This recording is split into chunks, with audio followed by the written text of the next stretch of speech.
Welcome and good morning, everyone. Happy to have you along here for today's session where we'll talk a bit about what CMS is proposing in the under 65 ACA marketplaces going forward and take a look at some possible knock-on effects in that market and as well as what you might see and feel in some other markets.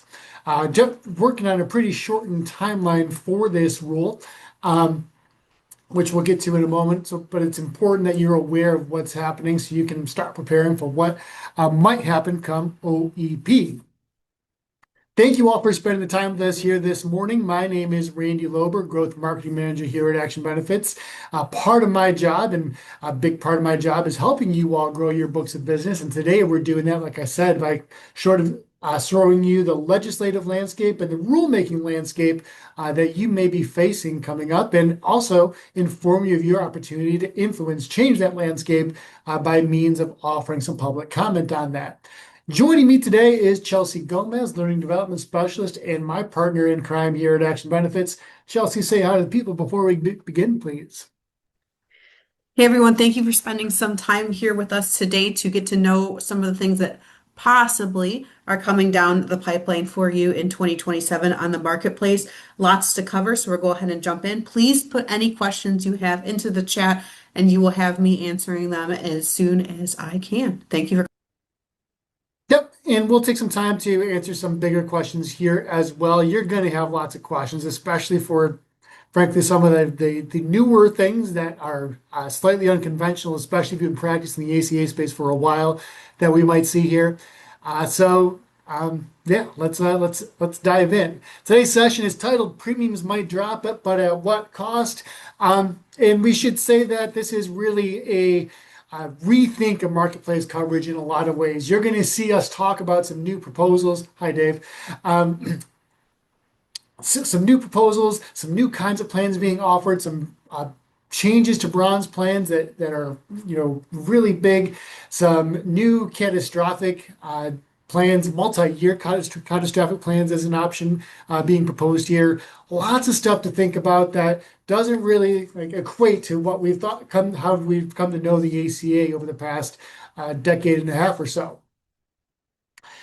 What we're talking about here today is what was covered in the 577-page document that was released on February 9th, so a little bit earlier this month. Chelsea and I and the rest of the Action team spent some time pouring through it, pulling out some of the bigger threads, and there's like a whole spool of yarn we got for you here today on what you're going to see here today. Also want to let you know that the public comment period on this is shorter than it usually is. Generally, when these rules usually come out in November, they give you a 90-day public comment window. This one's only limited to 30 days, give or take. Well, 30 days because February is a little shorter month here, right? Chelsea just posted the link there in the chat for you to be able to read the entire rule in its entirety and to post comments there as well. And there are probably going to be some things that you'll want to comment about through today's session. Before we get started, we've got a wide variety of folks here. A lot of names I'm familiar with, some names I'm not familiar with here. Just want to know so I can kind of scaffold some of these talking points throughout today's session. We can scaffold some of those talking points. Which of these best describes you? Is it A, you're new to this market, need a little help understanding the context of what's happening here? Is it B, you have some experience in this market and you want to know what could happen coming up and what likely will happen in many cases? Or is it C, you're just here for the dad jokes? You want to hear what I have to bring to the table as a dad myself. Chelsea has some good mom jokes, and as an honorary dad, right? We share some fun humor back and forth in our cube.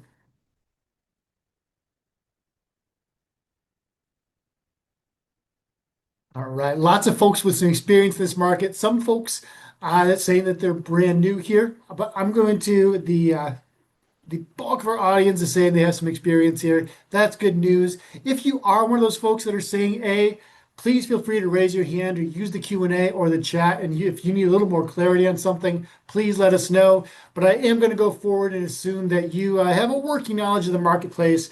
So I won't spend much time building definitions for you. I'll spend a little more time kind of telling you what they're proposing here. Generally speaking, if we had to bucket the rule into three areas they want to take a look at, first one is leaner coverage and lower premiums. We're going to see some changes to EHB proposed in the next few slides. So essential health benefits. We're going to see some changes to MLR, medical loss ratios being proposed. Both of those combined would make coverage a little bit leaner. It would lower premiums because carriers wouldn't have to spend as much, all things considered. But that's kind of the first bucket of changes we'll take a look at here today. Second thing is federal oversight will tighten. We're going to spend a lot of time talking about how CMS is placing more or wants to place more scrutiny on everyone, including you, making your marketing in this space feel a little bit more like the Medicare market here as well. We'll give you some examples of that going on. They also spend a considerable amount of time, space, and pages in this rule talking about state-based exchanges. And while federal oversight will tighten, right? Uncle Sam wants to keep a more watchful eye on everything. They are letting state-based exchanges, so those like the ones in Georgia with Georgia Access or Penny in Pennsylvania, get a little more flexibility in how they run some of their operations in the marketplaces that they operate. So if you are a multi-state agent, you're licensed and working in multiple states, you'll want to stick around for some feedback there as well. It is our hope and intention by the end of today's session, you're going to understand these proposals and their significance and what's happening to the market here. We'll want you to be able to submit informed public comments so you can, if you so choose. And you're going to kind of want to start thinking now about how some of these policies may impact your strategy for OEP and who's going to need your help the most and how you're going to reach out to them. Admittedly, things aren't finalized. We wouldn't expect this rule to go final until April, but it's never too early to start planning, especially with some of the big stuff that we're going to talk about here today. So let's start talking about some of the big stuff here, right? Generally, we're going to start with that leaner coverage and lower premiums. What CMS knows premiums in the under 65 marketplace are an issue, just like you all know that, just like your consumers know that. But so how do you solve that, right? And CMS is really looking at allowing carriers and allowing marketplaces to sort of provide some less comprehensive coverage in some ways, pulling a few levers there to make that happen. First thing we're going to take a look at is a proposal around the standard medical loss ratio. Currently, every state in the nation, every marketplace in the nation, in the under 65 side, carriers have to carry an 80% medical loss ratio, which means 80% of all the premium dollars they take in have to be spent on claims and quality improvement. The other 20% covers their overhead and your commissions and administration and so on and so forth. What CMS is proposing is to adjust MLRs on a state-by-state basis. They could move that 80% loss ratio up. They could move it down depending on market conditions. And the duration of that change could vary based on what it looks like inside that individual state market as well. The stated goal here is to keep carriers in markets and try and promote some premium stability. The theory goes that if we allow carriers to increase their administrative costs, right, it's going to be easier to stay solvent in those markets, so you won't see people like HAT pulling out of marketplaces on the last minute or Ambetter pulling out of Michigan marketplace at the last minute. The hope here is to restore some stability to the markets on a state-by-state basis.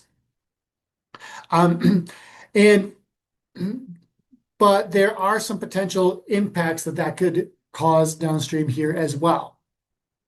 On clients, yes, of course, that you still have to, the carriers will still have to spend on their EHBs. You'll still have to cover your set of 10 EHBs. We'll get to those in a moment. And you still have to stay within your actuarial value ranges, your 60, 70, 80% for your metal tiers. But it could actually turn out that carriers would spend less on care and Part of that is likely going to come out in leaner provider networks. So just like we have local HMO networks and or preferred and standard HMO networks here with some carriers, there's a good possibility we'll see leaner provider networks and more of those smaller networks on offer here in the marketplace because they take a little bit less cost to administer from the carrier's perspective. The other thing is when we talk about actuarial value ranges, giving a bronze, for example, we all traditionally think about that as 60% of the consumer's cost that would be covered under that plan. But there's actually a range, 58 to 62%, where those bronze AVs can fall. We think it's pretty likely that if we give carriers permission to increase their overhead expenses, so to speak, that they will want to reduce some of their medical spending. And we're going to see more plans coming in at 58% AV than we would at 62% AV. So you're likely going to see some leaner coverage, leaner benefits come out of that as well. On your practice, as plans start to look similar, if there's a race to the bottom of the barrel, if you will, it's going to be harder to explain the value of those plans and why you might want to go where. And the biggest thing you'll be doing, we anticipate next year, is checking doctors, and making sure that they're participating with those networks. As we see a proliferation of leaner and local networks, it's going to be up to you to kind of help your clients find someone that participates and make sure they stay participating throughout the year. Another key thing to look at is essential health benefits, and these can change in a variety of ways coming up here. Currently, states can mandate additional essential health benefits on top of those 10 already in the Affordable Care Act. Some states, for example, mandate the coverage of doulas, and they roll that into their pregnancy and postpartum services. Some states, like Virginia, mandate coverage of hearing aids as an EHB, which is good news if you're a Virginian. Here in Michigan, we mandate the coverage of overdose reversal drugs. Every carrier has to cover them, in addition to the standard 10 EHBs in the Affordable Care Act.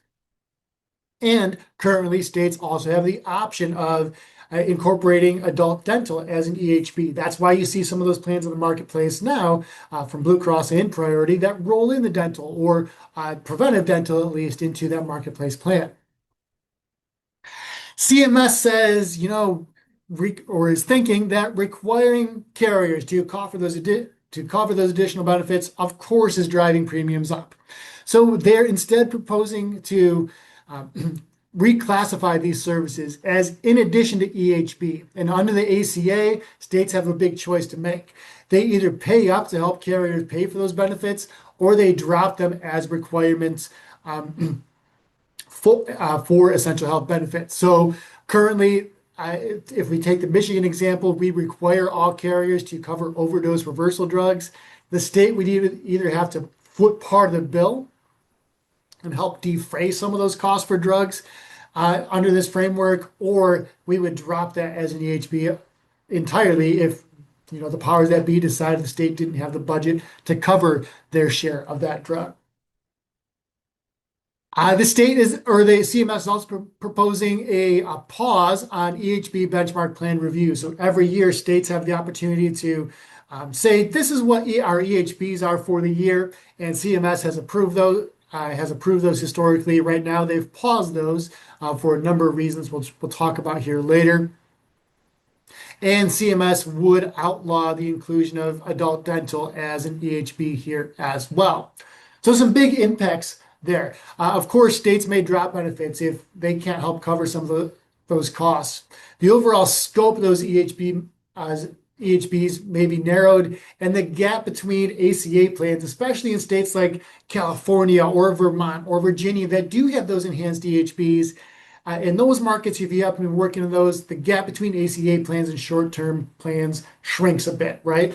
The ACA plans become a little less benefit rich.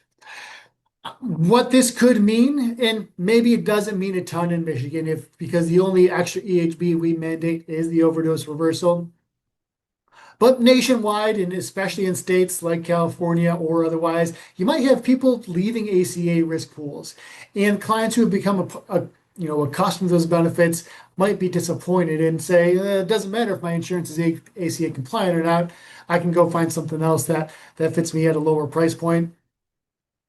Um, if you do only work in Michigan, you may not know this, but we are one of the few states where ACA commissions are percentage based. A lot of states and carriers in those states tend to pay those markets as flat dollar based per contract, so it doesn't scale up and down with the percentage of commissionable premium. Where these two things intersect, right? Where EHBs get decreased and the agents work on percentage commissions rather than flat dollar commissions, there is a pretty good chance your commissions would drop off if premiums drop there too. So, good thing to be mindful of going forward as you're budgeting next year. Standardized plans have gotten a lot of praise in a lot of sectors, right? Consumers probably appreciate the easy pricing. You know, when you look at those easy pricing, that they're all cover the same things. You're just comparing on price and network at that point. CMS also currently requires standardized options in each metal tier. So if you're going to offer a gold plan, you got to offer a standardized gold. If you're going to offer a silver, standardized silver, so on and so forth. And CMS is currently imposing limits on plan variety. In addition to your standardized plan, you can only have up to 2 additional options available at each tier. Networks notwithstanding. CMS proposing blowing all of that up, removing the standardization requirements, and removing limits on plan types and numbers. Doesn't mean carriers can no longer or would no longer be able to offer standardized plans, but it would mean that the easy pricing label on the marketplace or on Health Sherpa would go away. It would mean that we'd potentially see more and more types of products return to the market. You'd see more varieties of bronze, more variety of silver and gold plans on the market here as well. So with more types of plans, that makes your advice ever more valuable to the consumer. Bronze plans have a math problem, and CMS made a pretty stunningly transparent admission in the text here. Currently, if medical spending and medical costs keep on increasing the way that they are, bronze plans will eventually become mathematically impossible to sustain within the framework of the current law, because there's 2 things that bronze plans have to stick to. They have to cover about 60% of a member's anticipated health costs, and there's a legal maximum, out-of-pocket maximum that every bronze plan will have. As I said, rising costs will soon make doing both of those impossible. I can either cover 60% of your AV, but if I'm doing that, that means your out-of-pocket max has to increase, or I can meet that out-of-pocket max, but it won't be, that legal out-of-pocket max, but I won't be able to cover 60% of all your costs simply because, the costs are going up and up and up. Medical spending just doesn't decrease. So CMS proposes allowing and looking the other way, using enforcement discretion is the politically correct term there, to allow 2 types of bronze plans on the marketplace next year. The required type 1 would require all carriers offering a bronze plan to stay under that legal OOPM, but they would not be required to hit the minimum actuarial value. So you might have that legal OOPM. You might have, if deductibles and OOPMs keep going up, you might have an $11,000 out-of-pocket max plan, but it wouldn't actually cover 60% of the person's costs were they to hit that $11,000 max. The other optional type carriers would have permission to experiment with is CMS would give them permission and not enforce the legal MOOP on those types of plans. Plans could increase that legal OOPM, rather, we're in the under 65 space, in $50 increments as they might need to, as their actuaries might say, to hit that at 60% actuarial value. So long story short, potential for 2 different kinds of bronze plans on the market, in addition to expanded bronze that you already see, or expanded bronze that you already see. So lots more to do on the marketplace. So potential impacts for you is for your clients, they're going to see more and more confusing types. What do you mean there's not just one kind of bronze plans anymore? What's this extra one? Why is this MOOP or out-of-pocket max so high? You're also likely going to see standardized plans discontinued. For you, you're going to feel it in quoting and enrollment. It's going to need more time per appointment. No way around that as you navigate these plans, especially early in OEP or shortly after product releases. And reminder that all of this gets done in a shortened time frame next year. Uh, OEP next year for sure will last from November 1 through December 15th. So you've got more work to do in less time. Fancy that. The other really interesting innovation coming out of this next year is CMS would allow non-network plans on the marketplace. Currently, every plan on the marketplace has to have a network and has to meet network adequacy standards. Means, so if you're going to offer this plan, you've got to have a certain number of PCPs that participate within distance and drive time limits. You've got to have all the specialties represented. So if you're going to offer this plan in this county, you've got to have a certain number of cardiologists. You've got to have pulmonologists, oncologists, all sorts of things that are easily accessible by members on that plan. CMS is proposing the introduction of non-network plans on the marketplace. So they would not have a defined provider network, but the plan would need to certify that providers will accept their benefit amount as payment in full for that service. So essentially it works as an indemnity style plan. You file the claim and the provider gets paid whatever that agreed amount is on the benefit. The intent is if the plans don't have to administer the overhead, they don't have to administer a network and credential providers and so on and so forth, and they've simply become a vehicle for paying claims. That overhead savings results in premium savings for everyone and helps drive medical costs down, right? If the carrier or if the provider rather doesn't have to fight with the carrier about getting paid. All sounds good on paper. And there is good potential, like I said, for premiums to lower. But that kind of plan is going to need some extensive client education, right? Everyone's used to a network. Everyone's used to saying, does my doctor take XYZ plan? And all of a sudden, removing that rule may make things easier, but you can also understand where consumers may have a little bit of understanding gap about how to use that plan, how to access those benefits. And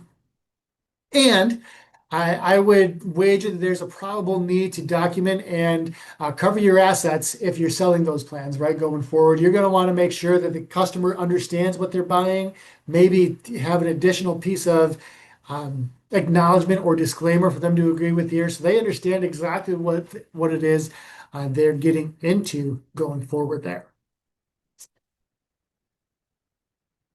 Another area to look at a little bit coverage becoming a little bit leaner, but also a little bit different here is catastrophic plans. And CMS spent a lot of time, a lot of pages, a lot of ink on catastrophic plans in this proposed rule. Get the sense from reading the rule that they see catastrophic plans as sort of the future of the marketplace, or at least a heavy player in the marketplace going forward. Currently, those plans must have a 60 or 55 to 60 or 58 to 60% actuarial value. CMS currently has granted that 1-year hardship exemption for those losing APTCs, right? So currently, I could have someone that's over 30, but is making less than 150% FPL or more than 400% FPL and still qualify for a catastrophic plan. And CMS does recognize that because of those AV constraints, there's a narrowing gap between bronze and catastrophic coverage on the marketplace. If I were to give you the two plans, their benefit strings, side by side without giving you the plan name, you'd be hard pressed to tell the difference between the two plans in a lot of cases. So CMS is proposing a number of ways to make that difference a little more pronounced. First, they propose to make that hardship exemption permanent. For anyone making less than 100% of FPL or more than 250% of FPL, they would be eligible for a catastrophic plan going forward. They would drop the AV threshold for catastrophic plans to a flat 55%, and they would allow for multi-year contracts in a catastrophic plan. That means you can enroll in a catastrophic plan for up to 10 years at a time. The out-of-pocket max and premiums could be annualized or apply over the life of the contract, and premiums would vary based yearly on trend. So you don't get any extra premium security, but you could be able to budget OOPMs depending on how the carrier chooses to structure that coverage there. CMS also seeks some feedback on applying those rules to metal tier plans, bronze, silver, gold in particular. So if I can roll in the silver plan for the next 10 years and know that that's my coverage, it's not going to change. The premium might change. I might have to meet out-of-pocket maximums over time, but my benefits are going to be the same. Would that bring some more stability to the marketplace? CMS is interested in hearing from people around that. So generally speaking, in this bucket, we see a few key trends. We see coverage getting leaner on the whole and premiums dropping on the whole. We see more plans and more plan types available with the non-standardized plans, not more not in those possible entry and non-network plans, which makes your expertise and your time more valuable going forward. I want to check in with you, take a quick temperature check. Which of these changes do you see as the most impactful on your practice at the moment? Is it A, altering the MLR requirement, B, the alteration of EHBs, C, removing standardized plans, D, including non-network plans, E, the rework of bronze, or F, the Frankenstein of catastrophic plans? Which seems like it might have the most impact for you at the moment? Happy to see your thoughts here in the chat here. Just a letter, maybe a thought or two would be fine as well. Chelsea, I'd love to know if we missed anything or if there's anything that's on your mind as we've talked here today. Not really. I think my brain immediately goes to the non-network plans as something that I would think about as an agent because I think, we're in Southfield, I think of the metro area. I read an article the other day where the average person who's going to like a cardiologist appointment will drive by five other cardiologists or a place that they could get the similar procedure done that is cheaper. They're just going to the place that their doctor recommends. And I think, well, that the non-network thing, if they're all going to say, oh, I'll take that amount as my payment, then that's really cool. And that's a way that these plans could save some money. But then I think about the other side. I'm like, okay, it's a rural area. Maybe there's only one cardiologist in the area that, for whatever reason, can't accept that amount.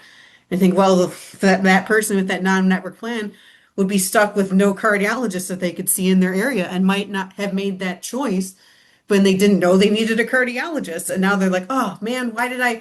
But you didn't know at the time, so you know you're going to need one. So a lot of these things in this section of our show are like, oh man, that could be cool. But then you think about other and like, oh, that might not be cool. It just totally depends on how it shakes out.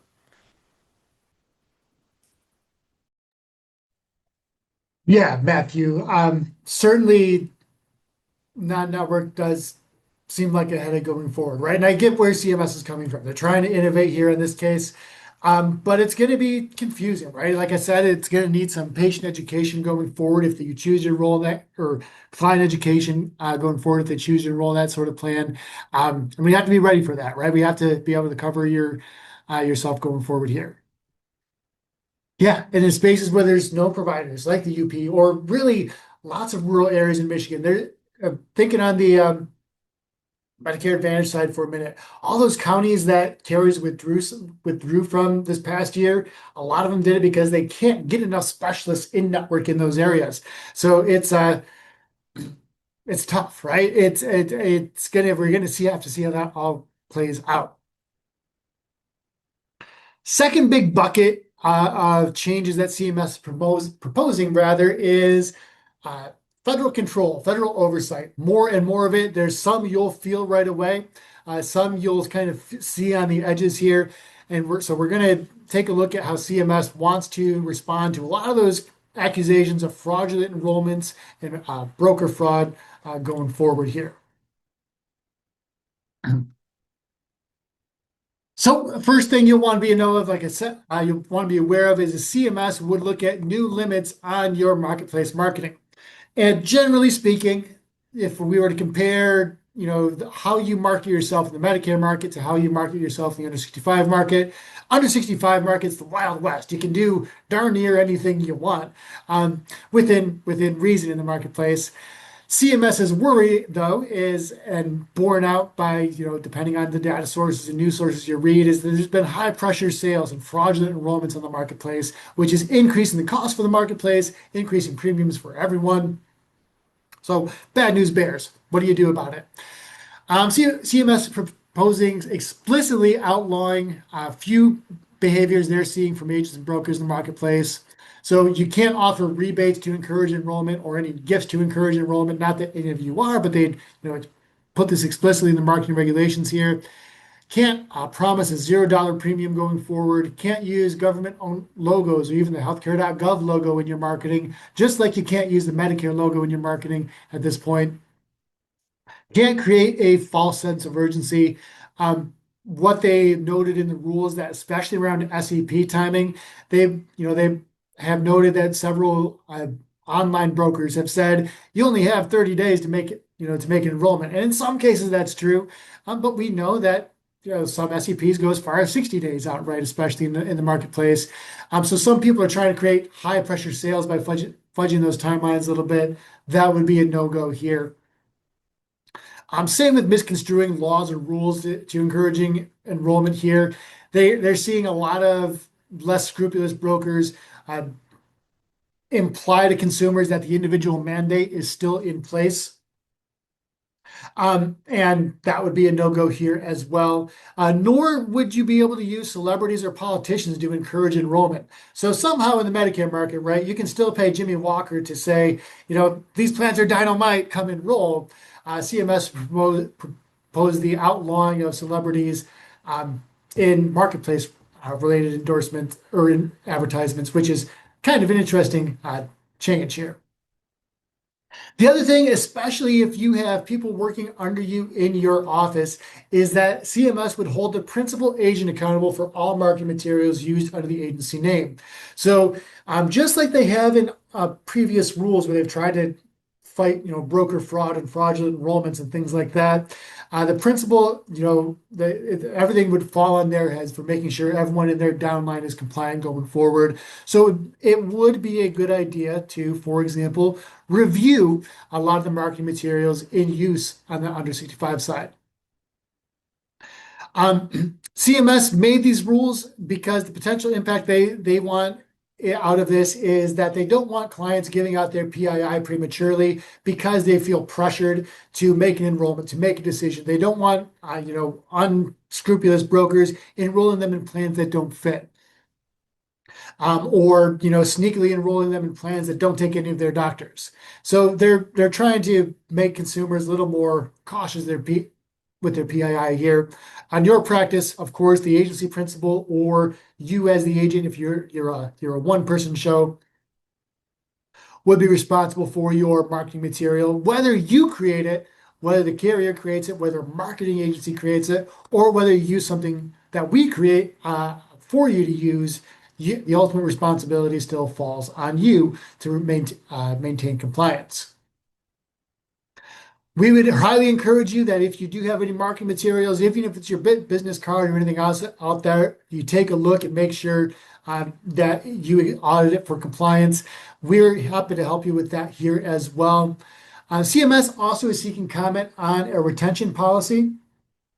So there's no word yet on the length of retention policy, but they do have hinted at that they would like agents and brokers to retain their marketing materials for audits in the future. Could it be 5 years? Could it be 10 years? That's what they're seeking comment on, but they declined to state a specific number in the rule here. So just be ready, be ready to think about how you might store those marketing resources going forward. Consent and review would become uniform. So right now, on those fairly recent applications of the consent and review, there's lots of ways you can do it. You can do it by voice. You can do it with the form. You can do it by carrier pigeon. However you want to do it. CMS doesn't prescribe a method for you recording consumers' permission to work with them in the marketplace or how they review the application afterward with you.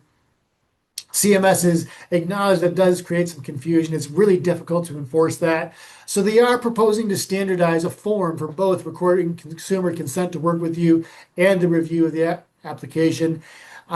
Same retention requirement that there is in place now. You'd have to keep that proof of consent and review for 10 years, similar to a scope of appointment in the Medicare market,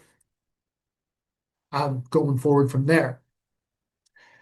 CMS also is proposing to become the sole source of marketplace certification. So currently, you can go out to use the CMS certification for free. You could go to Health Sherpa and get CE credit, or sometimes AHIP, depending on the year. They'll offer a marketplace certification as well. CMS says that's actually costing more money than we'd like to spend to certify these vendors, so on and so forth. So they're proposing they're revoking their vendor contracts, becoming the sole provider of marketplace certification. We did hear some more clarification from CMS. They do have no, were this to be go into effect, they would have no intention of providing continuing education credits in any state. So you would need to find another option for those if you rely on those. Thinking about these compliance things that directly affect you, where's your head at? How are you feeling about them? Are these good things because clarity helps compliance? Does this start to feel a lot like the Medicare market for you, or is it not so great, but at least certification is still free? Where's your head at? What do you think here on these ones? A lot of these things you guys are probably doing already as stand-up agents. I can't see many of you in this room promising money to your clients for enrolling in something. So, especially if you worked in the Medicare market, man, you were probably doing a lot of this stuff already. It just might be in the rule now that you are doing these things and slash, or maybe you're switching from a consent form that we created for you guys to whatever ends up being the marketplace's version of the same thing. Right. That is one thing I certainly like clarity helps compliance here. There's no guessing about whether or not you're compliant if there's a standard way to document. That's kind of why I like scopes of employment for the on the over 65 side here as well. But yeah, look at some mixed reactions here. At least we're happy the CMS certification is still free for now, so that's good news. On the oversight side, I'm going to turn now, take the focus off of you as agents and brokers, going to put it on carriers here for a moment. We're going to talk a little bit about silver loading and that practice. Cost sharing reductions. So on those silver plans, right? Consumers can be eligible for cost sharing reductions that reduce their out-of-pocket responsibility on those plans if their income falls between 100% and 250% of FPL. Those cost sharing reductions prior to the first Trump administration were funded by the federal government. So they would front money to the carriers and say, we're going to make you whole for the money you're not getting here on these plans. First Trump administration said, no, we're not going to do that anymore. You guys figure it out, essentially. So carriers responded to that and have done so with CMS's blessing by doing what's called loading their silver premiums to make up for lost funds. So their silver premiums have been inflated to account for those cost share reduction funds that they have not been getting from the federal government. CMS has said, yeah, that's okay. You can do that. CMS doesn't know, however, how much and whether all of the loading that's going on is justified, pardon me, in the marketplace. So they are proposing requirements for carriers to standardize their reports on silver loading. They're going to say, yeah, we're baking in this much extra overhead into our silver plans areas in the area. CMS really is curious about whether plans are being overloaded because that second lowest cost silver plan in an area dictates the amount of premium tax credits available in that area, right? The formula involves the second lowest cost silver plan there. And so if plans become silver premiums become overloaded or actually end up spending more money in premium tax credits or giving more money in premium tax credits to consumers, and it kind of creates a upward spiral, so to speak. So CMS wants to get a sense of whether and how this spiral is and what it can do about it. So on one hand, for your clients, more transparency from the carrier side might drive premium downwards. Carriers might say, oh, someone's watching this now. Maybe I'm not going to, give you another 20% hike. Maybe it's only 17% or something of the sort. But there's also going to be less in premium tax credits paid out, but hopefully that is good news because premiums might go downward there as well. Depending on how all that breaks, we could see a shift between metal tiers, right? Right now, unless you qualify for those highest levels of CSRs, oftentimes a bronze is still a better fit for someone depending on their total out-of-pocket costs, apples to apples between the two plans. But if premiums go down, right, and our eligibility goes down, and all those things happen, we could see some shifting here, right?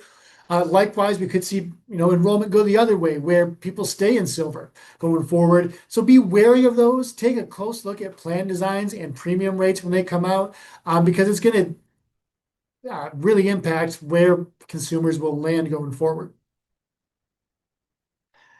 Let's take a look about access to premium tax credits. A lot of ballyhoo last year. This time last year, CMS finalized its affordability and integrity rule, which finalized a lot of changes to who could still receive premium tax credits. Those were struck down in court in a few key cases. CMS, in a lot of cases, has taken another bite of the apple here. What CMS is proposing, and a lot of this it grounds here because we should say this here. A lot of proposals that you're going to see on the right side of your screen in the next few slides are going to feel similar to what was passed or proposed and finalized last year that got stricken down. And the key difference is going to be, or the key question is, well, what changed? Why is this go around any different? The Tax Cuts and Jobs Act, CMS often references within this proposed rule, provides them some statutory cover, some legal cover for trying these things again. So that's what they're going back to here. On the right side of your screen, CMS creates a new eligibility class, eligible aliens. So green card holders, Cuban, Haitian entrants, COFA migrants, and would all be eligible for PTCs going forward, but they would need to verify their status annually, their immigration status annually. But no PTCs would be available for DACA recipients, asylees, lawfully present individuals without a green card, people here with temporary protected status, or lawfully present non-citizens with income below 100% of FPL. Those folks in particular would still be eligible for catastrophic plans, though. Long and short of it is that means that some folks may lose PTC eligibility going forward. If you happen to work in markets that do have a healthy representation of immigrants, you're going to want to be aware of immigration statuses and who is still eligible for coverage, who is not, who is eligible for premium tax credits, who is not. And be ready to have that documentation on hand when you're assisting with applications as well. For folks who are not eligible for PTCs, catastrophic plans may still be an option for them, but you might also want to consider alternative products like those available from our ACA alternative partner, USA Health Plans. File and reconcile standards would go back to 1 year under this proposal. So currently, CMS tried this, right? They tried going to a 1 year requirement, requiring everyone to file and reconcile their taxes every year to be eligible for premium tax credits. The following year, that was struck down in court in the same cases that struck down some of the other items earlier as well. They're taking another bite of the apple. So for federal platform states like Michigan, where we use healthcare.gov to conduct enrollment eligibility checks, all of those states would adhere to the 1 year plan. State-based marketplaces like Penny or Georgia Access could still use 2 years, the 2 year plan through plan year 2027. But by plan year 2028, all states would require and must require yearly reconciliation. So which means that grace period is eliminated, right? If for whatever reason I don't file and reconcile in 2027, I would no longer have a grace period. I just wouldn't be eligible for premium tax credits in 2028. CMS is also proposing more restrictions on income verification. So CMS had under the same rule imposed some verification limits that died in court. They're taking another bite at that apple as well. They're proposing two things here. The creation of a data matching issue when income appears to be under 100% of FPL. So anyone whose tax data, for example, shows they're making less under the federal poverty level for their household size and location. DMI would be created. They'd have to be able to prove that no, I'm actually making this much money and am eligible for marketplace coverage. And for folks who are unable to prove their income level, an attestation would no longer be accepted. Uh, the CMS is making it so only tax data, only tax returns would be accepted as proof of income verification going forward. It would also be a little bit harder to access some SEPs. Currently, there is a 1-year suspension put in place on that SEP that was developed for folks that made less than 150% of FPL. So up until April of last year, folks, below 150% of the poverty line had a rolling SEP, could enroll in a marketplace plan at every time. The CMS paused that last year. CMS also put in place last year SEP verification, the idea that you needed the documentation up front, you needed the marriage certificate up front to be eligible for an SEP to enroll in a marketplace plan. That was also killed in court. CMS is proposing a permanent removal of that SEP and now requiring 75% of all SEP enrollments to be pre-verified, not just loss of coverage. So that's a key thing to keep in mind here as well. All types of marketplaces would be required essentially to look at where their SEPs are coming from and figure out that we're going to need to verify, have documentation for things like births, deaths, marriages, adoptions, things like that. All those would need to be provided at the time of enrollment. You wouldn't have that grace period after the time of enrollment to submit that. CMS also wants to strengthen its muscle for auditing and finding carriers for PTC noncompliance here. Right now, those compliance reviews occur on an ad hoc basis. So whenever CMS smells something fishy, they go ahead and initiate a review. CMS wants to move that to an annual model. So taking a yearly look at carrier finances, how they're handling premium tax credits, give themselves the authority to to issue fines, even to state-based exchanges as well.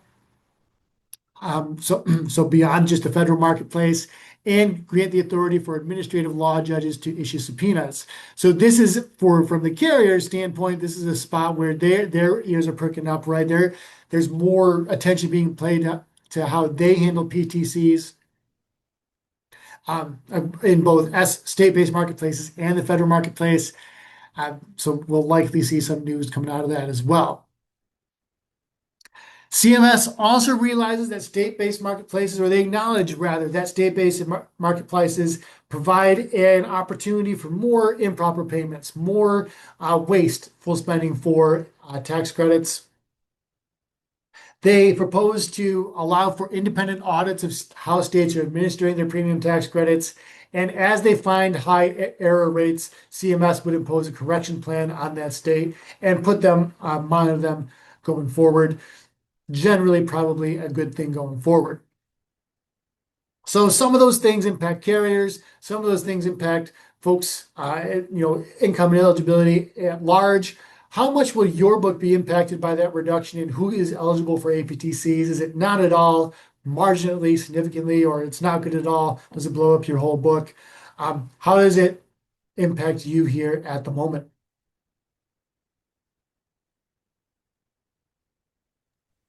It's going to be totally different depending on kind of what the person's book looks like, I feel like, right? Because I know we serve some agents who work a lot with migrant populations.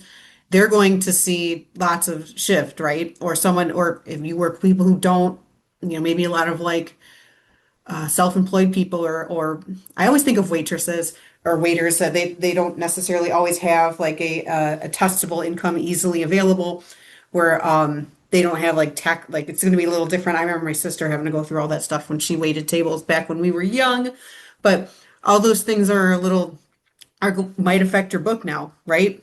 But then some people might just say, oh, well, I work with people who don't have these issues, so it might not affect mine at all. Mhm. And if you are one of these folks where you're anything but A, right? Again, and I'm thinking again mostly about your migrant populations that you might be working with. Uh, this might be a good opportunity to have a conversation with us about AC alternative plans, just so you have something in your pocket for those folks going forward. So federal oversight, if you had to put those last few minutes in a nice little bow, federal oversight dramatically expands here, right? CMS is taking a new look at APTCs, how they're being used. Market compliance starts to look a lot like the Medicare market. They're not all the way there yet. And CMS is really taking a closer eye, or wants to take a closer eye on the entire system going forward. In the final few minutes here, I want to talk a little bit about those state-based marketplaces. We're giving this a short shrift because Michigan doesn't have, excuse me, a state-based marketplace. Um, Although you may be licensed and working some states that do, so we want to give that its due attention here as well. Currently, CMS does require states who are going to transition to a state-based marketplace, they must spend 1 year in an intermediate phase where there's a state-based exchange federal partnership, where the state kind of gets their own call centers up and running, but they're using healthcare.gov still on the back end for enrollment and eligibility. It's kind of a transition period for making sure the state is actually ready to run their own exchange. CMS is proposing to eliminate that requirement as they now feel, or the new administration feels, that state readiness is assessed when the state first applies for that transition. They feel like it's causing more red tape there. Another big one, depends on how you feel about the overall corporatization of everything here, but web brokers could replace state enrollment platforms. So currently, if you work in Pennsylvania, you work in Illinois, you work in Georgia, you know they all have their own enrollment platforms. Penny, Georgia Access, and Illinois escapes me at the moment. They all have their own websites that are used for enrollment, their own kind of local equivalent to healthcare.gov. CMS would propose allowing states to outsource that site. So outsource Penny to web brokers like Health Sherpa or Stride Health or others on the market. So instead of going to Penny, they'd be hitting Health Sherpa instead. State CMS would also propose allowing that web broker to be the only way someone could apply for coverage, get eligibility determinations, and purchase plans in those state-based markets. So that's a big shift in how consumers may shop for coverage in those states. Raises questions about servicing of those plans and how that happens going forward as well. States would also get some network adequacy flexibility. So currently, every plan in every state must meet federal time and distance standards to be certified as a qualified health plan. If you don't have, all your cardiologists, all your orthopeds and whatnot meeting those time and distance standards, you can't be certified within that county or within that service area. Instead of holding states to that same standard going forward, CMS is proposing allowing state-based exchanges to use a different standard, just ensuring sufficient access. And so I don't know offhand how many cardiologists work in the UP, right? But if we were to become a state-based exchange going forward, we were to drop healthcare.gov, have our own exchange, or sell our souls to Health Sherpa, whatever the case might be. Could be the case that having a single cardiologist available somewhere in the UP might be enough to meet network adequacy standards going forward. If to give this a kind of silly example, and make you allowable to offer a plan up there. So that has some more flexibility concerns going forward here. So the federal, when we look at state-based exchanges as a whole, yeah, federal oversight tightens, but states are getting more flexibility in how they design and administer their benefits. But especially if you work in multiple states, it creates a patchwork of rules and network requirements that carriers have to get used to. You would have to know, for example, if you were shopping between states, which states need a little bit more attention as you try to figure out if someone has a cardiologist nearby they can go see. And if you do work in states with the state-based exchanges, those enrollments, those quotes are going to need more of your time as you shop around, look for different plans, given all the different plan types that we introduced, all the different networks, non-network types. It's going to be a bit of a bear to split your attention between federal platform states and state-based exchanges going forward. In our last few minutes here, you've heard Chelsea and I talk for the better part of an hour here. You're not going to retain all of it. We know that. We want to make you aware of it. What are some action steps that we think are good fits for you? First thing is, based on what you heard today, we invite you to submit comments to the government. Tell them what you're thinking here.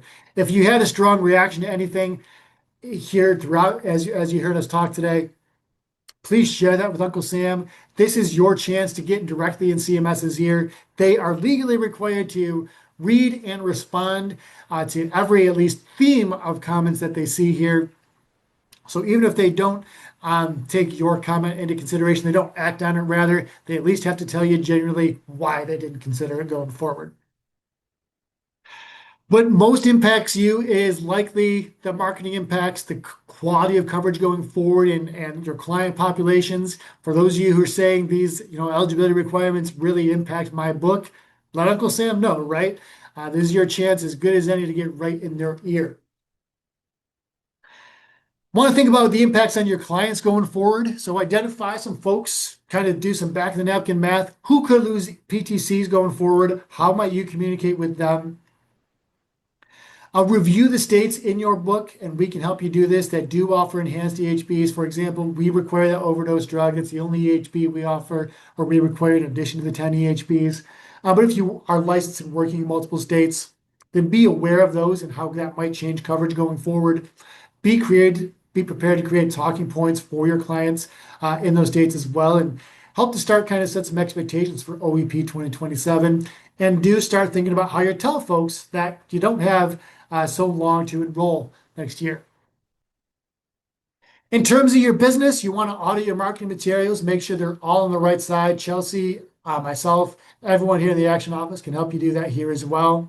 And consider how you'll make more time for quoting and enrollment. You might have fallen into a rhythm this year, figuring out how to juggle AEP and OEP at the same time if you do happen to work in both markets. Marketplace is going to need some attention next year simply because of the new types of plans available. Your clients are going to want to know more. They're going to need more of your time going forward. We do also encourage you to stay informed. Please watch for the final rule. Likely comes out mid-spring, April or so is what they're projecting. So we'll update you as soon as we know what's final. Monitor how states respond to these, especially if you work in multiple states. You can look up carrier plan filings. They are starting to be required soon here. After the final rule, they're required in no later than May or so. And we will have follow-up sessions as we learn more. So just like these ones, we will let you know as we know more. We'll write about it. We'll email you about it. We'll make sure we get in touch as many times as we can to make sure you're well prepared for everything that's going on here in the marketplace. Chelsea, before we open it up to questions from the people, any final thoughts from you? Just thank you, everyone, for spending some time with us today to learn more about the marketplace. We went really fast. I understand because there was a lot to change. Usually it's the Medicare one we're going super fast on, but we had to go super fast in both this time. So if there is any subject that you'd like to hear some more detail on, or if you'd like to have, more, maybe another webinar or maybe another video, whatever, let us know. We are more than happy to dive in with that for you. Let us know in the chat or call us, or, you've got our contact information on the screen there. Please let us know. That is what we're here for. This is Randy and I's favorite part of our week every week is to come spend time with you guys. So please give us more opportunities to do that. Otherwise, have a great rest of your day. I thank you all for joining us here today. As Chelsea said, you can always get a hold of us on LinkedIn at the Action Benefits Company. You can email Chelsea and I directly. We both have the learning box, learning@actionbenefits.com, or get a hold of anyone here at Action by calling our main line, 248-356-8585, and then wonderful Brenda will help you find the person that you need or want to talk to.